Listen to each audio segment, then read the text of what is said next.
Hi guys, and welcome back to my YouTube channel. I am Olaitariche. I know it's been a long while. I'm so sorry for that. I remember dropping a short telling you to expect a video soon, and my son has taken longer than enough. Okay, so I'm so sorry for that. I'm so deeply sorry for that. And today, and this is the video. I'm so happy to announce that to you that this is the video you're finally waiting for. In this video, I'm going to be telling you how why I decided to make health part of the major goals of this channel. It's like I told you in my first video that I studied mass communication. So it's not as if I have the knowledge to start giving you certain hints on how to take care of your health. No. But then I've experienced things, or I'm experiencing something, and I was ignorant of, and it's dropped in my heart that okay, if I do not know this, then it means a lot of women out there do not know they're also having that thing. I'm going to be telling you very soon. Just stay tuned. A lot of women out there too do not have an idea of what they are having in their body that is even causing so many health issues they are experiencing today. So in this video, I'm going to be telling you everything. So please stay tuned. This channel, we're going to be bringing up health experts, nurses, pharmacists, doctors, name them, to just help us, teach us certain things we need to know about our health. Yes, we need to be aware of what is going on in our body. A lot of us just think it's normal. Some things are not normal. Some personal hygiene practices we even engage in, some of them are not supposed to be. But we just feel since it makes us feel okay and feel neat, then that's it. No, we need to be aware. Yes, and that's part of the reason for this channel. Okay, so stay tuned. Let's go right into it. Welcome back. It is story time. Grab some snacks, get some drinks, and enjoy yourself. Okay, all right.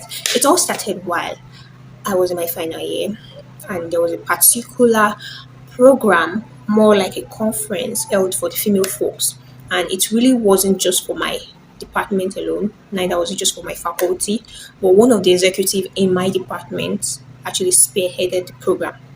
She was the convener, and she encouraged that every female in school should be in attendance because it's a program meant for all females. And honestly, it was at the end of the day I got to realize that the program was rich. Unfortunately for me, I didn't go because there was a program at the school's auditorium. And for me, I weighed both program, and I felt the school program is much more important. And to say that they were actually going to talk about career. And for me, I'm somebody who really loves anything that will develop me, anything I can learn from and just develop me one way or the other. I did not really see the need to go for that conference. So I felt like, okay, career. Oh my God, they're going to be teaching us how to do this, do that, do that. Okay, I'm going for this. That was I forfeited the one in my faculty. I went to the school auditorium to learn, so to say, because I never learned eventually. I sat at the back upstairs where I heard nothing. I struggled to hear every bit. In fact, some of the things I jotted, thanks to the TV. Yes, thanks to the TV, because I got them through what was protected for us. And that's it. Then after the program, my in my department at that time we were grouped and then given a task. For my group, we have to review a stage play at our theater, the performing arts theater of the school. And so after both program at the school auditorium and my faculty, everybody from my group all gathered at that place. Then I met with one of my classmates, a friend of mine as well, who told me, gisted me. I actually asked, not like she told me. I asked of what the program was all about. Though I was reluctant to ask at first because I felt like since I did not go, then why am I asking? But I knew it was the Holy Spirit. So I asked. And then she told me several things. She told me about, in fact, the program was so great to the extent that somebody talked about keeping relationship. You know, topic like that are so rare to come by. Seeing people lecture you on how to keep relationship with people how to keep relationship with your fellow human, I mean fellow sister, fellow female, because you discover so many females today will tell you that, oh my god, they don't trust their friends, that they don't even keep female friends because they're not trustworthy, they're this, they're that. But that area was addressed during this program, and it really makes sense. It really, because the speaker spoke about, I mean, gave example of some people, some big women out there who are friends, trustworthy friends, and they still keep their friendship even till they got married, or even as married people. To get, so I was really touched, and she spoke about the career aspect as well. Imagine, God, the career aspect as well as the health, and that was it for me. So the health speaker spoke on what is called PCOS. Repeat, PCOS, and that is Polycystic Ovarian Syndrome. Now, I'm not here to lecture you, I'm just telling you my own story. You can go online, go on Google, and check what is called PCOS. And if you think you have anything, you're feeling the symptoms is related to PCOS, then you can visit your doctor. Okay? So the lady told me about PCOS and the symptoms, and I discovered that virtually, not all, but virtually all the symptoms were peculiar to me. And then I discovered reasons why I used to experience certain things like irregular menstrual periods. Because I remember while growing up when I started menstruating, my mom, and even in school, as a secondary school student, then we were taught that whenever you just start menstruating, that there's tendency that you do not see it often, that it will come and go. So I was thinking that was the case for me. But gosh, I'm 20 something, I'm no more a teenager. Like, I'm a lot past that age. So why do I have inconsistency with this thing called menstruation? I was so sad, and I feel like, God, I'm not even pregnant. I will know if I'm pregnant.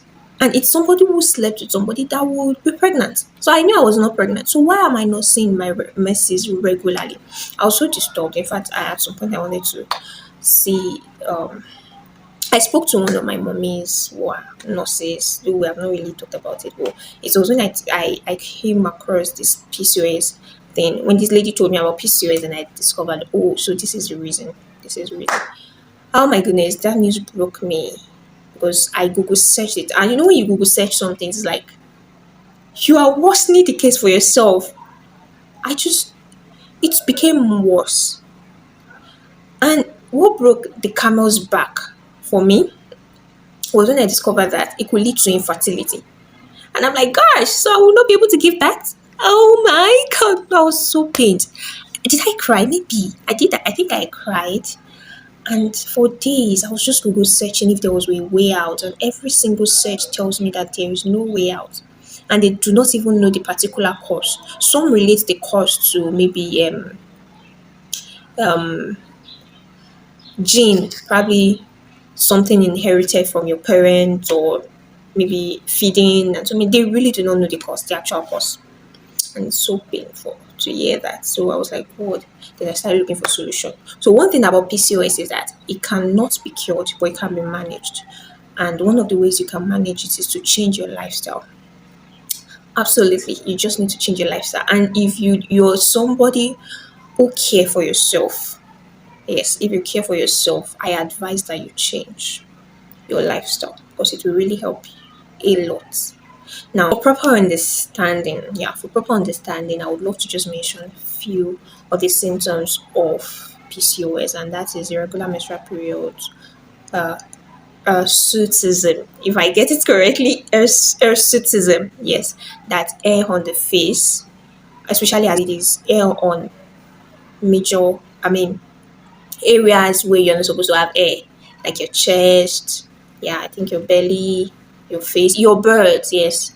A lot of times, I still grow hair, but my own is not just always, it's not always obvious. I grow hair a bit. Those are one of the symptoms I discovered for myself, that, oh my God, so this is PCOS. Some people are worse, some people are not worse. I know the funny thing, Africa, Nigerians, we're so insensitive. Somebody will now see somebody who is bird as a lady, and you'll be calling the person a witch or a wicked person, not knowing that this is what the person is actually passing through. And I believe that most of these women with this hair Perhaps most of them have not even given birth.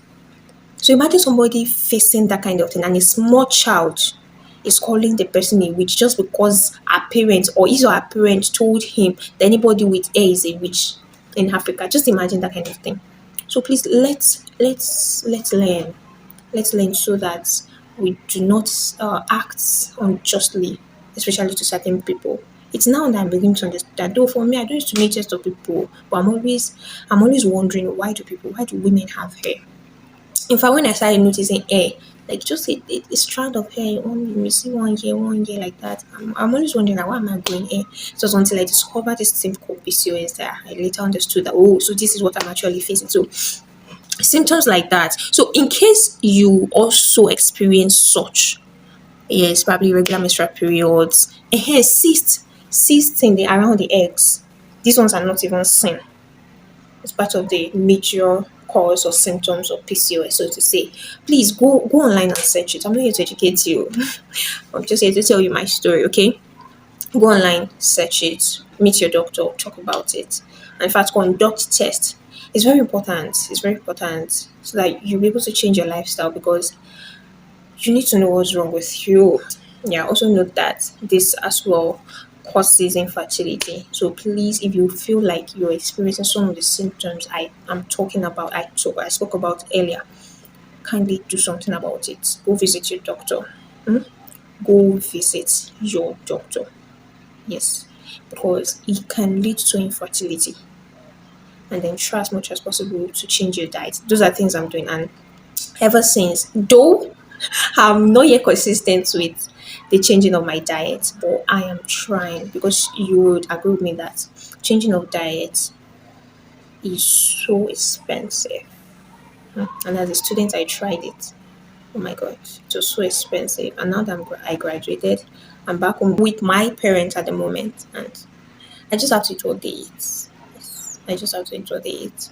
So I'm hoping that by the time I start staying alone, probably during my NYC, then I'll start working seriously on that. But even while I'm with my parents, I still try as much as possible to stay from certain things like carbonated drinks. I eat biscuits, but I'm not supposed to be eating biscuits, but I try as much as possible not to eat sweet biscuits. Though even crackers are not even advisable. Or because I don't have a choice, I just want to eat biscuits. So I choose biscuits, not or unsweetened biscuits, like cracker biscuits and all. So I eat them. And then I do not take carbonated drinks. Um, I eat wheat bread, wheat bread. Though at times I eat the regular bread, but a lot of times I run away from it. I don't eat it. But there are times when I don't have a choice, because wheat bread is not common, especially here in Illinois. It's not common. The last time I go with bread, I got it at Ogumosho. Imagine. So will I have to be traveling every day to that place? And I think the only place I've heard that they say they make wheat bread, even ShopRite does not have a wheat bread. They don't. So the only place they said they make wheat bread is at Basin Fortunate Bread Factory. And it's quite far from my place. Imagine me having to spend almost 2,000 naira because of 800 naira bread. It doesn't make sense, right? So that's it. I'm still trying to work on it, but even with the little I have started practicing, exercising, I can say that yes, I've seen a huge difference. At least for a few months now, I've seen my menstrual period consistently. Yes, I can say that's with my full chest. So please, let's try as much. If you feel like these symptoms I just spoke about in this video resonate with you, try as much as possible to see your doctor. Try as much as possible to Google search. Yes, make yourself open to content, PCOS, PCOS doctors, dietitians, content. Their content, especially, there's so many of them online. There's so many people going through this thing, and they're so open about it. One of them is Chef Amaka, Aproko doctor's wife. She's so open about it. Yes, in fact, she's an activist. Yes, PCOS activist. So you can follow her on our Instagram page as well as her. In fact, she does a lot on cooking, healthy eating as well. So most of our food are always food good for PCOS patients or diabetes patients. Healthy food. She's so keen on healthy eating. So you can follow her to even check out some of the African dishes you can. And please, when you are changing your lifestyle, I agree that it's expensive, but it's not boring. And those are one of the things you're going to learn when you visit or follow Chef Amaka. She makes healthy eating fun because a lot of times we feel like I do not get the privilege to eat what I want. Then, oh, it's not going to be interesting. We're going to be eating lasagna. No, no, no. You're going to love it. Sincerely, trust me, you're going to love it. Especially when you have the money, you're going to love it. Okay, so I hope with this few points of mine, I'm able to tell you, convince you that this channel indeed needs to proclaim the gospel of health, especially for our women. And that's the reason for it because PCOS is something that I never knew I had. And to even say that it causes infertility. So this is God trying to pull my ears to say, girl, you need to know this before you get married. Because imagine me probably facing infertility at that time of marriage and I start feeling like, oh, what's the cause there? And I'm so ignorant of it. But now my eyes are opened to live alright. Yes, and I trust God because I know He's gonna do it for me. I'm gonna have my baby. And then for everyone out there, if any of the things I just spoke about resonate with you, please try as much as possible to do the right thing. If you're married and you're finding it hard to conceive, please go visit your doctor. Perhaps you are having PCOS. You might have it and you don't know. I did not know I have it. I was just explaining the symptoms that kept me confused. And I didn't know it was all PCOS. So please do something and share this video with your loved ones. Let them know that there's something called PCOS so that if they're facing something related to it, they can know how to tackle it. Okay? Thank you so much for watching. Bye.